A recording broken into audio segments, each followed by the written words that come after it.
Hello, everybody, and welcome to the Great American Show. It's great to have you with us on this beautiful day in America. I want to start by apologizing for missing yesterday's show. We had some bad weather up here on the Northeast, some storms, took down some power lines and internet, and we lost all power here in the studio. But the good news is we're back today, and we're going to make it up for you for missing yesterday's episode. We're going to be joined in a few moments by a very special guest. He's the former chief of Capitol Police. He was there on January 6th and fired just moments, mere hours after the events unfolded. Everyone thought he was a bad guy until the true story came out. We found out that he was actually one of the few good guys who did the right thing on that day, who has been calling out Nancy Pelosi for all of her missteps and lies she's perpetrated on the American people. So he's got a very special story to share. We're going to take up all of what's going on in D.C. right now, what took place on January 6th, a series of events, and what's happening with this new January 6th committee that's being impaneled. We're going to take all that up with Chief Stephen Sund in just a few moments. But first, I want to get to some news of the day. D.C. is being made safe again, perhaps, possibly, will soon be made great again. Overnight, last night in Washington, D.C., the FBI and their partner law enforcement made 45 arrests, 29 related to immigration, 16 tied to violent crime, and 3 firearms seizures. Some of the charges, according to Kash Patel, include assault on a federal officer. We're going to bring you that video in just a moment. If you've missed it, absolutely ridiculous. You're going to see it in just a moment. Possession of child sex abuse materials, illegal firearms, drug trafficking, fugitive apprehensions, and the Subway sandwich assault. As I had said to you guys, it's absolutely absurd. We're going to bring you the video. Those of you who are joining us on video, you're going to have the distinct honor of watching this fella go absolutely berserk. And we're going to tell you who he is after. I'll give you a little hint, though. He's a federal government employee. And watch how this man acts towards federal agents. We apologize for the profanity. But I think it sets the stage for just who these Marxist Democrats are. In our city. They're what? You see these fascists right here in our Fascists? city? Fuck you! Fuck you, fascists! Shame! Shame! Shame! Shame! Y'all laughing, but that's the truth, though. We really talking real shit.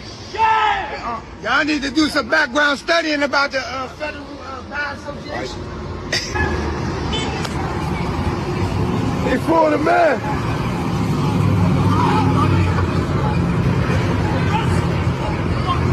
Now pay close attention here. He's got a Subway sandwich in his hand. Just watch. Hey, Daddy, come on, man. Let's go get him, bro. Let's get that nigga. No.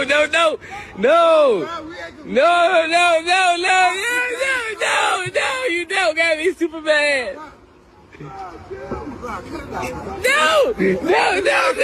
Totally unhinged, as you can see. Marxist Democrat. And what he's about to do.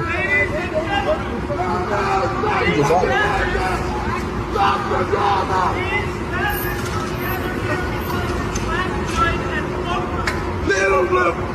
It's not fucking worth it. Come on, Brian. Right, fucking crown, man. Like a fucking There you go. Pay close attention here.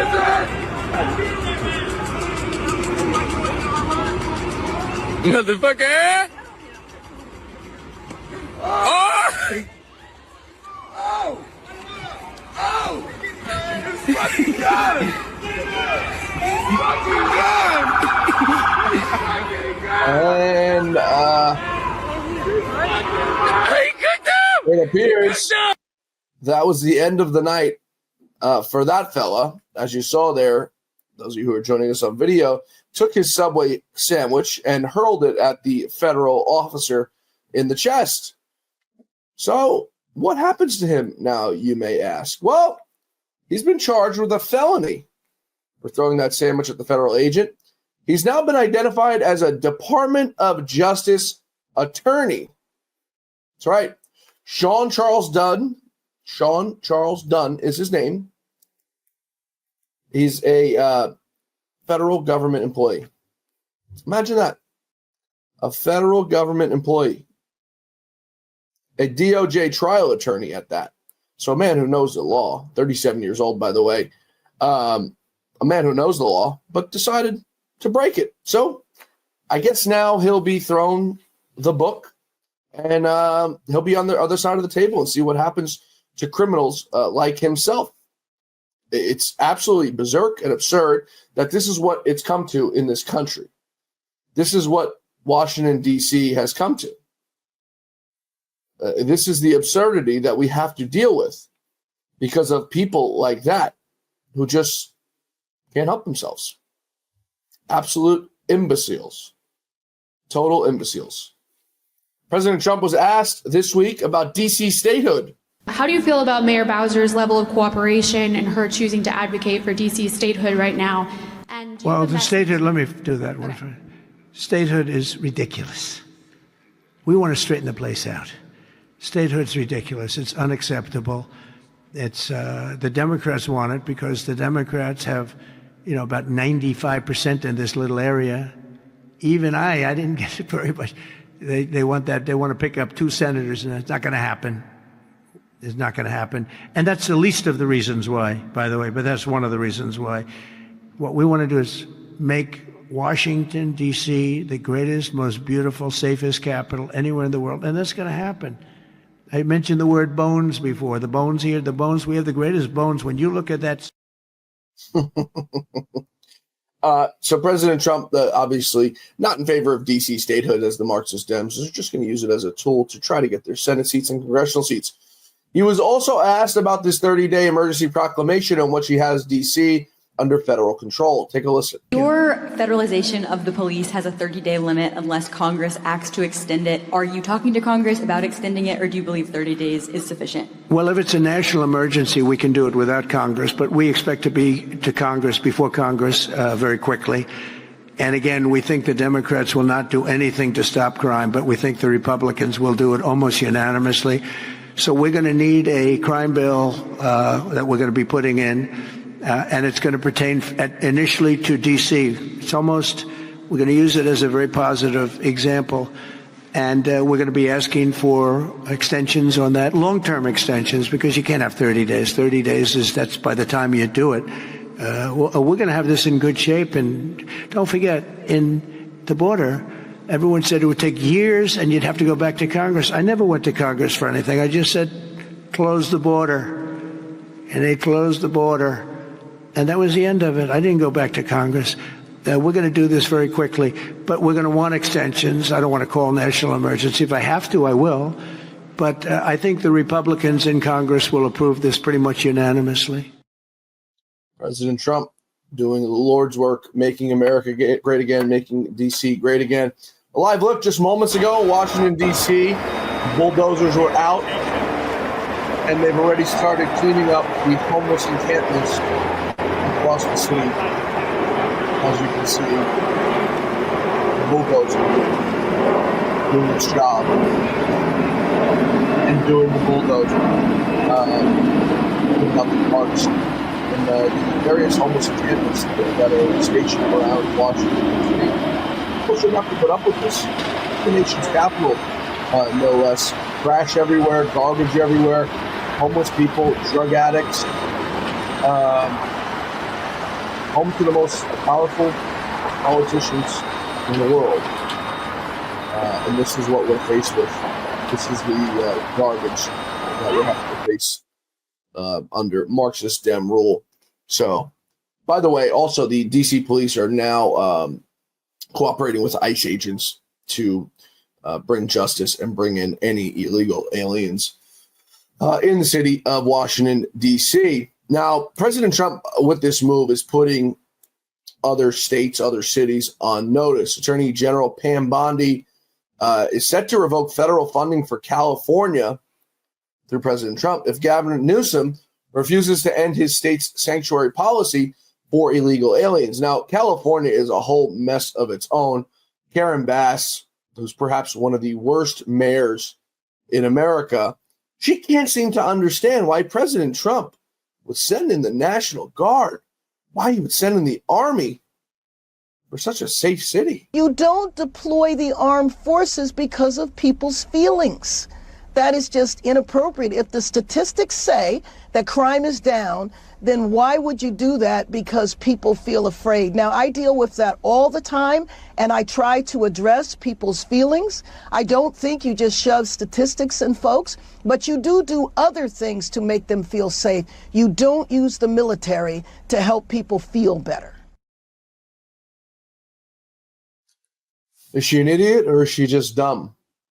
You don't use the National Guard because of people's feelings. Well, do you consider a gunshot a feeling? A stab wound? A carjacking? A homicide? A murder? A rape? Is that a feeling? Mayor? Is that a feeling that people should worry about? Crime is down, still among the highest in the nation. Even if it dropped 50%, which it didn't, but even if it, hypothetically speaking, to try to reason, I guess, or make the Democrats' points make even a little sense. Even if crime went down 50% to the levels of the next highest state, which would be, I think, New Mexico, they're still higher than the next highest state. And in my opinion, one is too many. But the Democrats have normalized this. They've normalized crime. They've normalized illegal aliens. They've normalized homicides, drug addicts, drug sales, sex trafficking, human trafficking. They've normalized it all to make people think that it's okay. And that what you're feeling, the feeling of unsafe, it's just a feeling.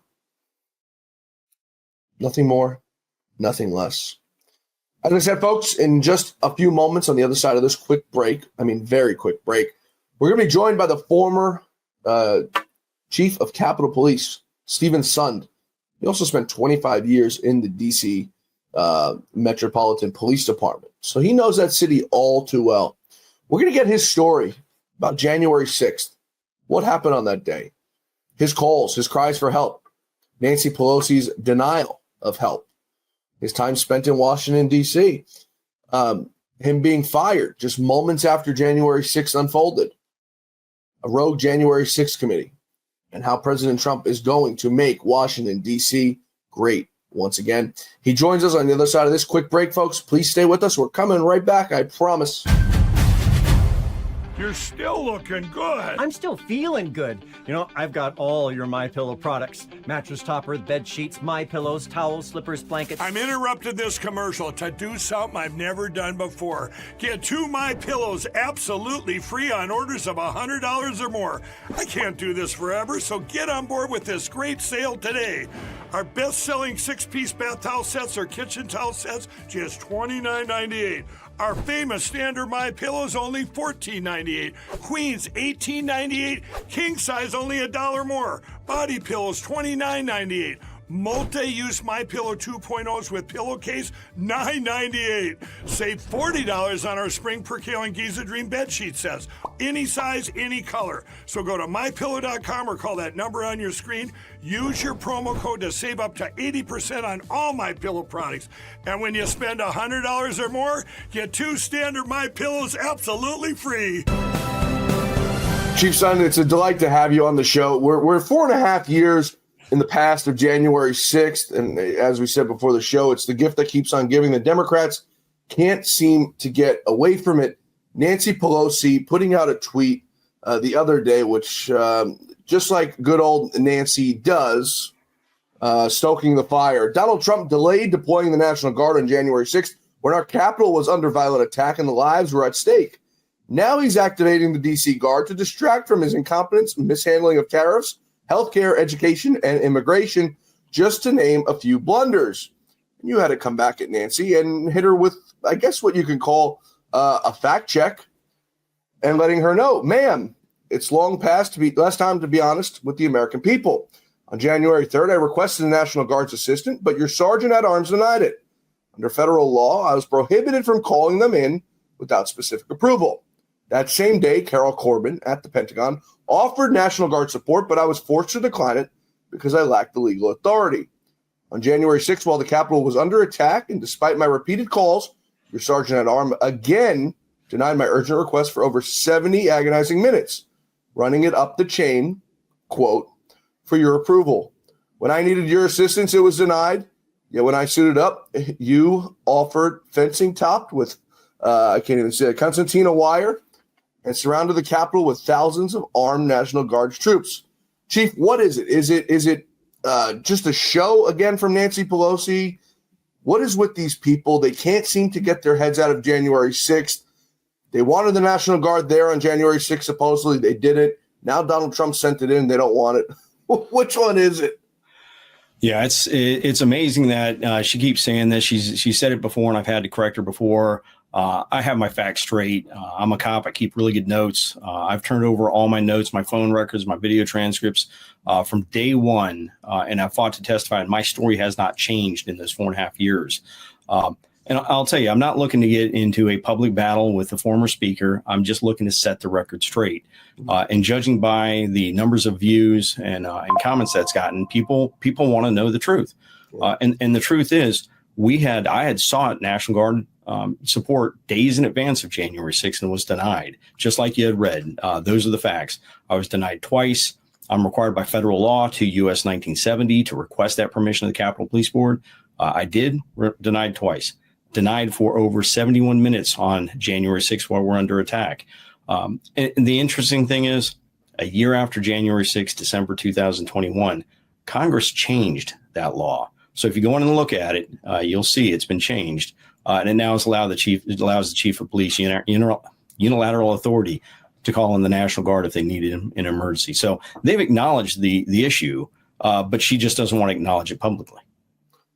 What's with them? So Donald Trump sends in the National Guard for, I guess, obvious reasons of DC crime, which is rampant and out of control. Now they'll look at the 2023 numbers and they'll say, well, it got, exponentially better in 2024, but they're still leading the nation among, I think, some of the worst states. I think New Mexico usually is leading in per capita in crime. They're still leading them by a massive margin. So just because you fix it a little bit doesn't mean that it's good enough. Is that a fair assessment? That is an absolute fair assessment. And the decrease you're seeing a number of cities that have had the similar cyclic decrease. But let's look at 2010 to 2014, 5-year span. The average number of homicides per year that had gotten it down to 107. And I'd been with DC Police for a little over 25 years. I'd been there during the height of the homicides in 1991. And I've worked a number of these type of task force. So you have an average about 107 for that time period. 2020 to 2024, you have almost 200 per year. So it's significantly higher. And regardless of the numbers, you look at major cities across the country per 100,000 population, you're right in the average of 5, maybe 6 homicides. DC is dealing with 30 plus homicides per 100 residents. And I'll tell you, all it takes, one homicide is one too many. It's the nation's capital. It can be the safest city in the world. Why? And then at the same time, why should anyone tolerate it? Why should Donald Trump have to drive down the street in the motorcade and look at homeless people or criminals and thugs or drug addicts? Why should we have to bring in some of the most powerful people in the world to meet with him in Washington, D.C., and they have to walk past these people who are, like I said, homeless, whatever, you point your finger at, carjackings, homicides, murder, whatever it may be. Why should anyone in any city have to deal with it? Why are we getting such a blowback from the Democrats on fighting crime? Yeah, that's the interesting thing, because this is all about life and death. This is about people's safety. This is about, the hierarchy of needs. Washington, D.C., people do not feel safe. You walk into grocery stores, there's armed guards, there's off-duty police officers having to work there to help keep them safe. ATMs are having to be guarded. Community centers have armed guards. It's not people don't feel safe there. And you're absolutely right. This is the nation's capital, the capital of the free world. People shouldn't be murdered leaving the U.S. Capitol to head back because they're an intern to head back to their apartment. It shouldn't be like that. So when you talk about bringing in, and everyone's focused on the National Guard has been brought in before. They're bringing in unarmed National Guard to work with federal agents. And they're bringing in the unarmed National Guard so you can free police from mundane jobs or protecting, some of the monuments, some of the less, crime-ridden areas. So the police can then go out and focus on the crime, the higher crime areas. So it's a concerted effort, and this has happened before. I've been involved in a number of federal task force programs like this. Safe Streets is one of them. Every summer, DC has the Summer Crime Initiative where we bring in, we work with our federal partners, FBI, DEA, and we develop these type of task force. So that's exactly what this is. So if you saw another city, a mayor, whether it's the mayor of Chicago, Mayor Bass in LA, say, hey, I'm declaring a crime emergency, I need these resources, they would be applauded across the media spectrum.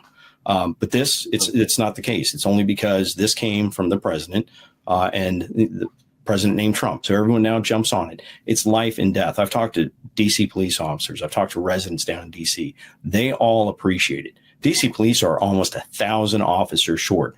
I think on paper, they're showing right around 900. But then you got to take into consideration who's out on sick leave, who's out, facing any discipline. They're easily close to 1,000 officers short. They need help. Yeah. And it's hard enough, as you said, they're 1,000 officers short. And that's a problem that they're having across the board in all states. I know 3 people who either I went to school with or family members who became NYPD officers and within 6 months left the job. This is a job back in the day you'd wait 5 years to get the call for, because you'd work your 20 years, you'd get your pension, and you'd go get, a 6-figure salary job, doing private security or whatever, you're doing. People don't want to do it anymore because they're not respected. People spit on them. They shoot at them. You go up to a guy you just pulled over and you got to worry about him pulling a gun out on you and shooting you in the head, which we've seen here in New York. I mean, it's a shame that nobody has these people's backs. Yet, time and time again, these police unions and these unions of organizations endorse these Democrats who constantly put targets on their backs. Have we hit a crossroads where these people, these unions will finally wake up and say, these people are a threat to our officers? Well, I know when you look at some of the union responses, I know here in DC, I think the police union is in supportive of the actions that you're seeing out there, because I know how short the law enforcement is. And you're absolutely right. I'm seeing less and less people go into law enforcement. I've been hesitant to recommend anybody I know right now. It's a noble profession. It's a great profession. You can do a lot with it, but it's been destroyed by poor policies. City councils that are taking away the rights of police and giving more rights to criminals, and internal policies that are putting handcuffs on cops so they can't go out and do work. 2020, we had a series of city council legislations passed in Washington, D.C. that really hamstrung the police department. So you got to change those policies, or you're going to continue to lose cops. Because when the criminals have more rights than you do, and you are subjected to either more criminal penalties, civil penalties, or losing your job because you have no support, people are going to leave. Yep. And the sad part about it is they play politics with our lives, with everyone's lives who's victim to these cities, just at the sheer fact that Donald Trump wants it. And these people will literally let their cities, in my opinion, and we've seen it in the past, will let their cities burn to the ground, to ashes, just to not give him the satisfaction. And it's not even satisfaction for him, because I don't think he really cares about it, but the satisfaction of saying, listen, sir, you were right. Crime is rampant and we cannot control it. People don't understand outside of these blue cities, when you tell them no bail, they say, what does that mean? You don't get out of jail? Well, no, it's quite the opposite. You get out right away and you get out for free. People don't understand, who are not living in New York or DC or California, the effects of what zero bail does for these thugs and criminals who are out on the streets in just hours after some of the heinous crimes you can do. You're absolutely right. Oftentimes, because there's so much paperwork that goes with an arrest, some of those criminals are out before the police officer finishes the arrest and can get back out on the street.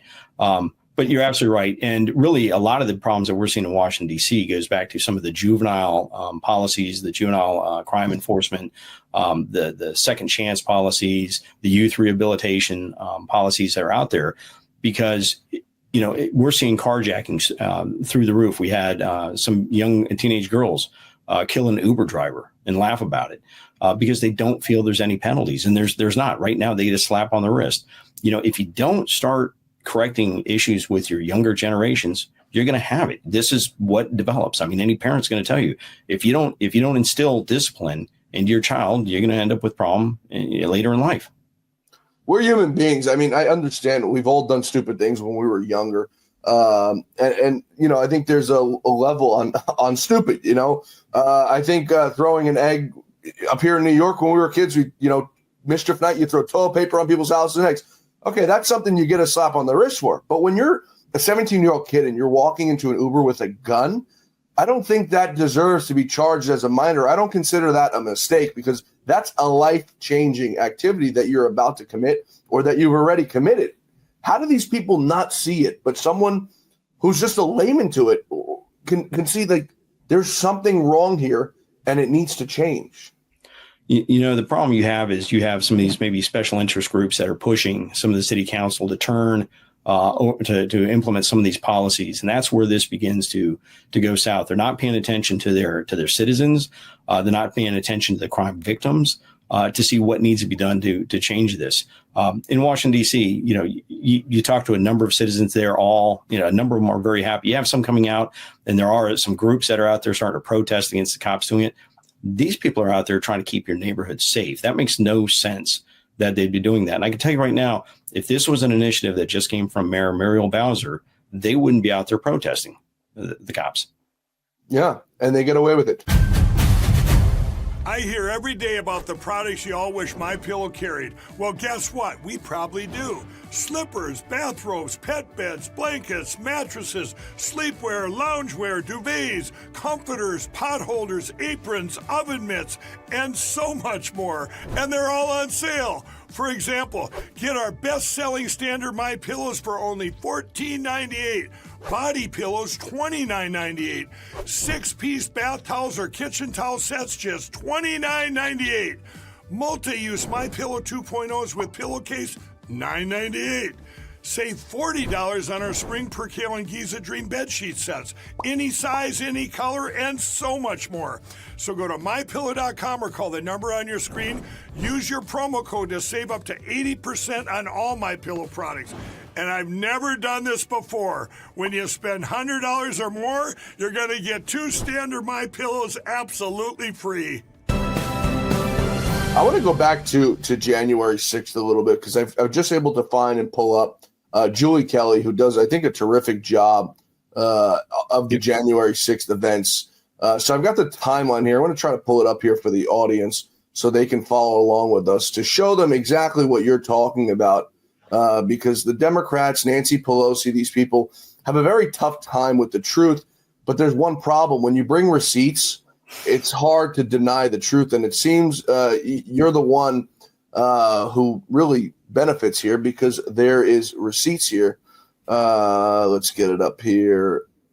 Yeah, and I've pushed to get all that information out. Referenced it many, many times. People don't realize the first hearing was February 23rd, 2021. They didn't initially want me to testify. I fought. I went to the Rules Committee, fought to testify, and I was the only one that showed up in person for 4.5 hours. So, yeah, I know my facts, and facts speak a lot.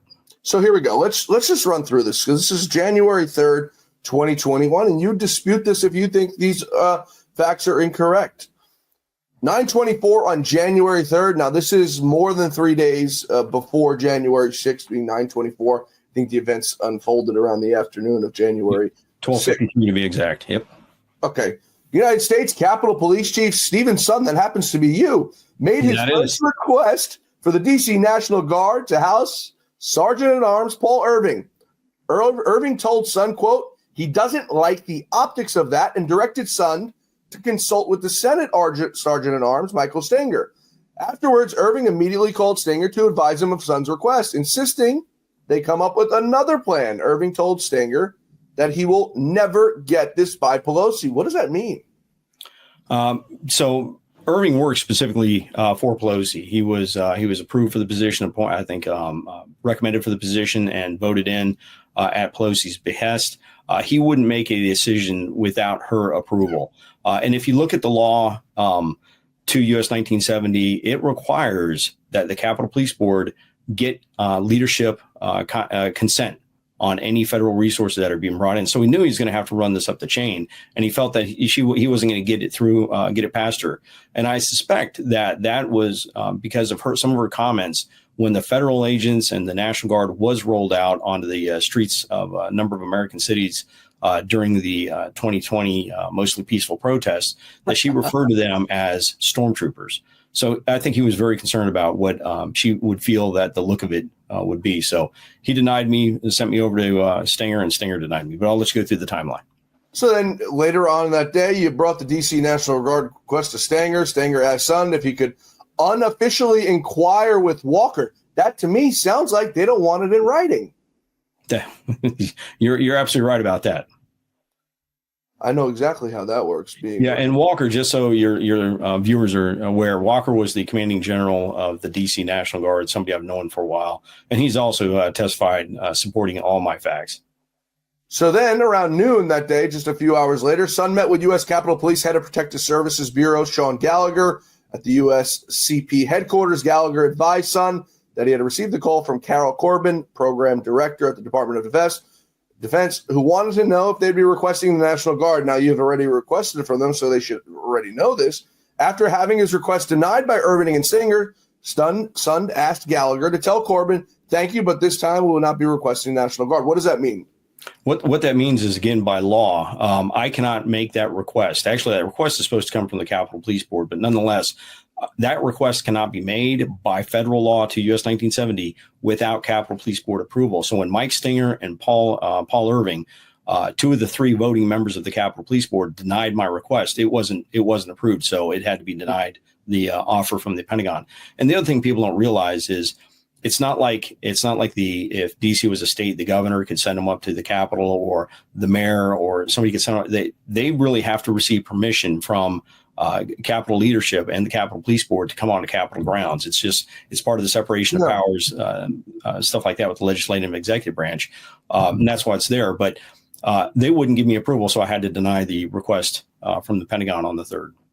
8 hours later, that same day, January 3rd, Sund called Walker to ask what assistance the National Guard could provide if they were needed on January 6th. So 8 hours later, on that same day, 3 days before, January 6th, you were still worried about what could possibly happen.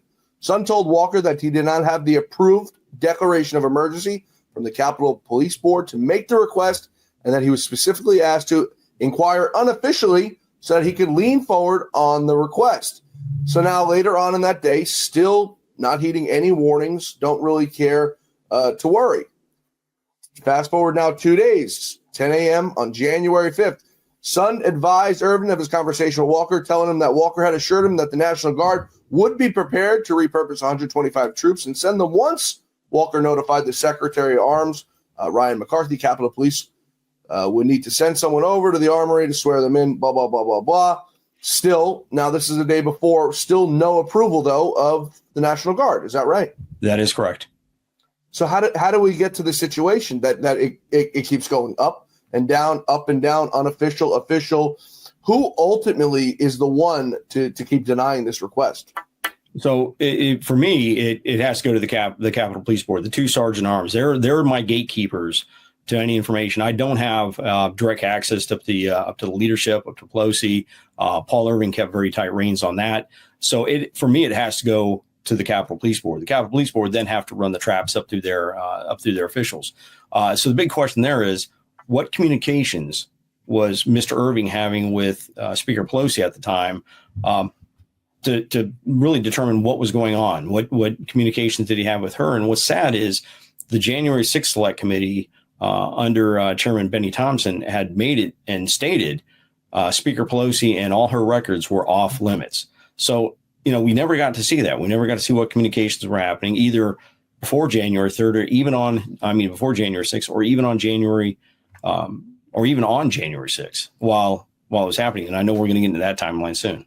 We're there right now. So 12:58 p.m. on January 6th, the day has finally arrived. 3 days post when you first asked for help before anybody else, by the way, I have to add there. 12:58, Sund called the House Sergeant at Arms Irving, telling him, quote, "We are getting overrun by protesters on the West Front. I need approval to request the National Guard immediately." Irving replied, quote, "Let me run it up the chain and I will call you back." Sund then called the Senate Sergeant at Arms, Mike Stenger. Call went to voicemail at 1 p.m. Stenger returned Sund's call at 1:06. Sund told him that he needed the National Guard immediately. Stenger asked Sund if he could ask Irving. Sund replied Yes, Paul said he was running it up the chain. Stenger said, okay, let me know when Paul gets back to you. Did they eventually get back to you? And what's the answer? So I make, and that we began getting attacked on the West Front about 12:53. So that was within 5 minutes of it.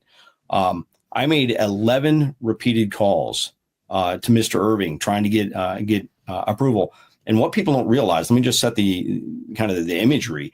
I'm sitting in the command center. I'm watching screens all along the front of the command center showing what's going on the West Front. Sitting literally right behind me, I mean, as close as this wall behind me, are representatives from the Capitol Police Board.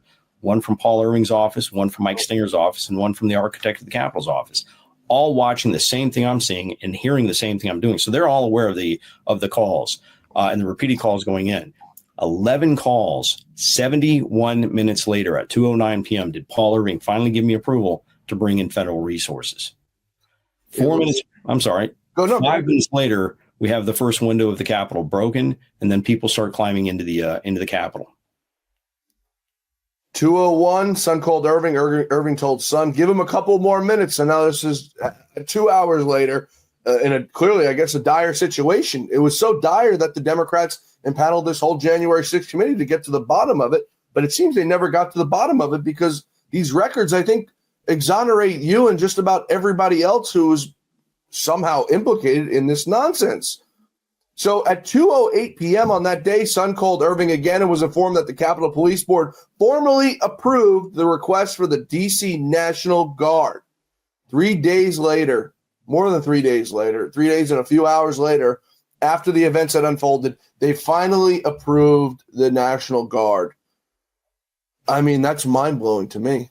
It is. It is sickening when you see what the officers had to go through and the delays. And what your viewers need to consider is there was 155 National Guard troops with all their equipment in the trunks of their car within eyesight of the Capitol, and we could have gotten there. William Walker had testified, General Walker had testified that he could have gotten there and helped support the perimeter before they even broke the first window. And I appreciate you bringing up the exoneration because Congress in their reports have said, and now these are the reports under Chairman Barry Loudermilk, had said if the House and Senate Sergeant at Arms had approved Son's request, chances are the perimeter would have never been breached on January 6th. Yeah. So there it is right there. I mean, they've acknowledged it. December 17th of 2024, they actually did on their final report before the 118th Congress, exonerated me by name. But it still doesn't change the fact that we're still seeing false information be put out there in public. And that was my whole purpose for putting the record straight. Yeah, and it's not even false information. It's losing pensions. It's not getting jobs. It's losing your job. You were fired within, I guess, days of this happening, right? Oh, I was fired within hours. Speaker Pelosi, January 7th, went on national TV, singled me out as the leadership at the Capitol Police that allowed this riot to occur, lied about me. She said I'd never even called her since this occurred. I spoke to her 3 times. One of them was with the Vice President of the United States. And now that some of the videos coming out, you're seeing videos where he's saying he's with me as we're trying to talk about how we're going to get them back into session. Fired me. I got stripped of my retirement. Actually, was supposed to have a transition period to help get somebody else into speed. They stripped me out and had me move out of my office the very next day. Sick people. Yet these people have never faced justice. Why do we sit here 4.5 years later and Nancy Pelosi has been able to hide behind the shield of Congress and the immunity of it? How do we sit here 4.5 years later and we still have not had this lady answer one question? Now, I don't know if she's mentally competent, and this is not me being funny, but I've watched her in interviews and she doesn't seem like she's all there. We're all getting older and we hit that age at some point, and comes a time where you retire, and I think that's time for her. She doesn't seem coherent. She doesn't seem all the way there, but I still nonetheless want to see her answer some questions on why she purposefully, because that's what this was, mismanaged and mishandled this day for this to happen. Yeah, and when people, when she goes out there and says she doesn't have a role in Capitol security, This tells you exactly, both through influential role and statute. She does play a role in security on the Capitol. But the only thing I can hope for is now Speaker Johnson has impaneled another January 6th committee, continuing under Chairman Barry Loudermilk, and I believe that's supposed to start in September. So there'll be some more hearings. I believe they're going to have subpoena power, and we'll see what happens. We'll see what answers finally come out of this one. In her defense, I'm not quite entirely sure she knows what her job was, aside from being, a stock researcher. But it's just sickening to me that we're sitting here 4.5 years later, and nothing has moved. Before we get to, I want to talk about your book that you've released multiple versions of as things have come out. When you were on phone calls, presumably with Mayor Bowser that day, or other members of leadership, what was their take on, why don't we have the National Guard here? Why are things going so slow? Why is nothing progressing? So until I got approval of the National Guard, I was only on calls with both the House and Senate Sergeant Arms. When I couldn't get their initial approval, I immediately started calling other law enforcement agencies because I saw my officers being overrun. DC Police sent me a bunch of officers. Arlington, Fairfax. I started getting Montgomery County. Activated mutual aid. New Jersey State Police sent me resources. So I made 32 phone calls bringing in assistance. Wow. But it wasn't until 2:09 we get the final approval. Then I finally got onto a call with the Pentagon at probably 2:34 to try and start coordinating getting in the National Guard. And that in itself was a whole fiasco there. But the mayor, that's when the mayor was on the call. The chief of police for DC, Robert Conti, as well as a lot of the top brass from the military. The sad part about it all, Chief, is that you seem to be the only person that day who had a brain in your head. Deny the National Guard, and that police mentality took over in your mind. Let me call backup from every other corner that I can get that I don't need approval for. Yet, just hours later, you were the one who was fired. Nobody's looked into this to see where there's smoke, there's fire, no pun intended. You're probably the only person that day who actually did something, of course, except for the rank and file guys who are out there on the front lines. It's just sickening to me. Yeah, it is sickening. And I'll tell you, I have a great relationship with the men and women of the department, both MPD, Capitol Police. And what's interesting is Congress ended up issuing the Congressional Gold Medal to the 17 law enforcement agencies I called in, over 1,700 officers. No, Speaker Pelosi did not invite me to that ceremony. But I will tell you this, my officers were so upset that I wasn't included. In February of 2023, they actually, several of them, both sworn and civilian, called me down with my family and issued me a replica on the west front of the Capitol. That, I'll tell you. And a week later, guess what came in the mail? One from the Capitol. I can tell you what means more to me. But yeah, why they continue to push this falsehood, and all it does is continue to push division within our country. And you're seeing that right now. This is why we're seeing everyone come out and start screaming about what's happening in Washington, D.C. They're just trying to make this place safe so people can walk down the street without being murdered in broad daylight. And that's what the people of the city deserve. So the division doesn't help. So they need to stop pushing that. Yeah. They say, oh, well, it's bad optics. It's bad optics. Well, what's worse optics? You tell me, getting shot, getting carjacked, getting robbed, or a guy walking down the street in a military uniform or National Guard uniform sitting there protecting you. I know which one I'm choosing each and every day. Now, some of these people who are just brain dead, I guess I know what they're choosing. Go ahead. I was just going to say exactly. And it's really just smart police work. When you bring in, FBI to focus on, recidivist criminals and your hardline criminals, and you bring in DEA to help you with the drugs and tracking drugs, and ATF help you track the firearms and things like that. That's just a smart way to do a task force and do police work. Why are they looking at this and villainize it? I don't know. Yeah. Let's talk about your book before we wrap up here. Courage Under Fire. You've released multiple versions of this as information has come out. Tell us about the first version and how it's differentiated to the latest version, where we're finally getting some sort of real information now that Benny Thompson and his gang of thugs aren't, leading a fake January 6th committee. I appreciate you bringing it up. And I'll tell you, that book was written over about 14 months, probably working about 12 to 16 hours a day, sitting at the desk I'm at right now. And what I've always done is I've always done after action reports. Every time I've done a major event, I've been in charge of 4 active shooter incidents, everything from the Holocaust to the Navy Yard to the 2017 attack at on the Republican Congressional baseball team. Barricades, major, inaugurations. I've done it all. So after each one, I do an after action. So when I got stripped out of the Capitol, they removed me from access to all my files. I keep really good notes. I keep really good records. I sat at this desk and started trying to work through this puzzle to say what the hell really went wrong, and started writing. And this started as an after action report, but it goes through and it includes everything. It does a minute by minute for January 6th. You're going to get information on the intelligence I had in advance, and it's really to kind of set the record straight. And what's interesting now is the paperback version, which is out and it will be updated sometime, is the best one to get.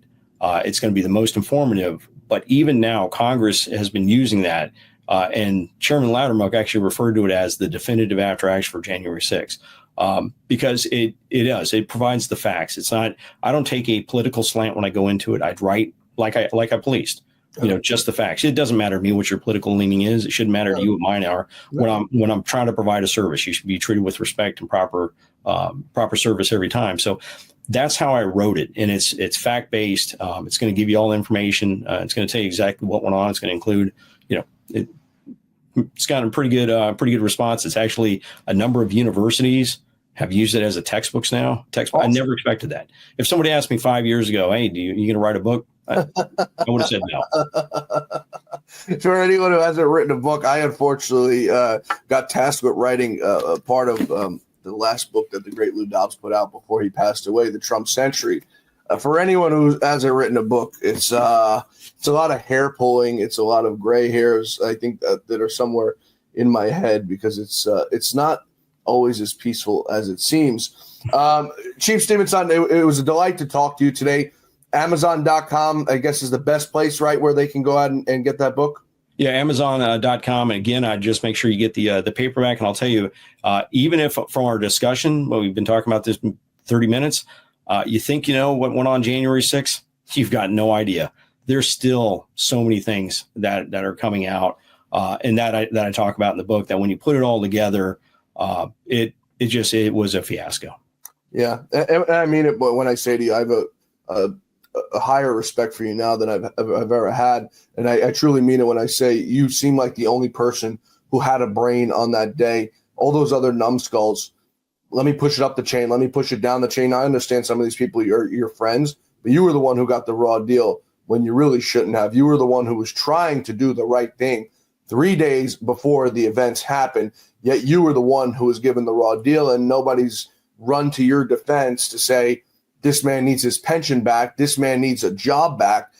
This man needs to be vindicated because he did absolutely nothing wrong, and he tried to prevent a situation from unfolding that should have never happened in the first place. Well, I appreciate the support, John, and I'm keeping my fingers crossed. I know the committee is looking into it and considering ways to correct the injustice. But we'll see. Everything works at glacier speed, but I certainly do appreciate the support. That means everything. Absolutely. And you know what? I'm going to pass that request along to some of my friends in the House to see if we can get the ball rolling on this, because wrongs need to be righted for what we've seen in Congress over the last 4 years. Disgusting things that this country should never have to go through again. Chief Stevenson, a delight to talk to you. Come back soon, brother. I certainly will, John. Anytime. Thank you.